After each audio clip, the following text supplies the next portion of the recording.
Doctor Chinnamail Anji Reddy గారు ఉమ్మడి కరీంనగర్, ఆదిలాబాద్, మెదక్, నిజామాబాద్ పట్టభద్రుల బీజేపీ ఎమ్మెల్సీ అభ్యర్థిగా మీ మద్దతు కోరుతున్నారు.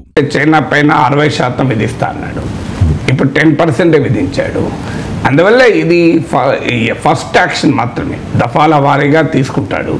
ఇప్పుడు యూరోపియన్ యూనియన్ పైన కూడా ఆంక్షలు విధిస్తానన్నాడు. అందువల్ల ట్రంప్ విధానంలో మార్పు ఉందని అనుకోను. ట్రంప్ ఏంటంటే ఇది డీల్ మేకర్. సో ఆయన ముందు ఒక ఫేజ్లో విధిస్తాడు. ఎవరైనా తోవకొచ్చి ఎవరైనా అగ్రిమెంట్ చేసుకుంటే అది తనకు అనుకూలంగా ఉంటే మళ్ళీ దాన్ని కాస్త వాయిదా వేస్తాడు. అందువల్ల ట్రంప్ బహుశా భారతదేశంతో ఏదైనా డీల్ కుదురుతుందని కూడా వెయిట్ చేయొచ్చు. ఎందుకంటే మెక్సికో, కెనడా పైన విధించాక చైనా పైన ఎలాగో విధిస్తాడు, యూరోపియన్ యూనియన్ పై కూడా విధిస్తుందని చెప్పినాక భారతదేశంపై విధించడం అని అనుకుంటే పొరపాటు. అందువల్ల ఖచ్చితంగా భారతదేశం పైన విధిస్తాడు.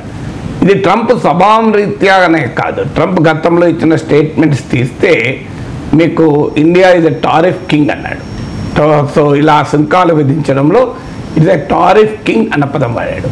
అలాగే India is a big charger, పెద్ద ఎత్తున మన పైన సుంకాలు వేస్తుంది, మనం కూడా సుంకాలు వేస్తామన్నాడు. అందువల్ల భారతదేశాన్ని పైన హెచ్చరిస్తూ ట్రంప్ ఎన్నికల ప్రచారంలో మాట్లాడాడు, ఎన్నికలు అయ్యాక కూడా మాట్లాడాడు. అందువల్ల ఇప్పటికిప్పుడే ట్రంప్ ఇండియాను మినహాయించారు అని మనం ఏం చెప్పలేము. ట్రంప్ బహుశా భారత ప్రభుత్వం కూడా కొంత ఇచ్చిపుచ్చుకునే ధోరణిలో వ్యవహరిస్తోంది కనుక సహజంగానే ట్రంప్ కూడా ఆగవచ్చు. మూడో కారణం ఏంటంటే మనకు అమెరికాకు మధ్య ఉన్న ట్రేడ్ డెఫిసిట్ ఎంత, ఇది మనకు అర్థం కావాలి. ఎప్పుడు కూడా ఆంక్షలు ఎవరిపైన పెడతారు, సమస్య ఎవరితో ఉంటే వాళ్ళతో పెడతారు. ఇప్పుడు భారతదేశం అమెరికాకున్న టాప్ ట్రేడింగ్ పార్ట్నర్లు ఇండియా కాదు, అమెరికాకున్న టాప్ ట్రేడింగ్ పార్ట్నర్లు చైనా, కెనడా, మెక్సికో.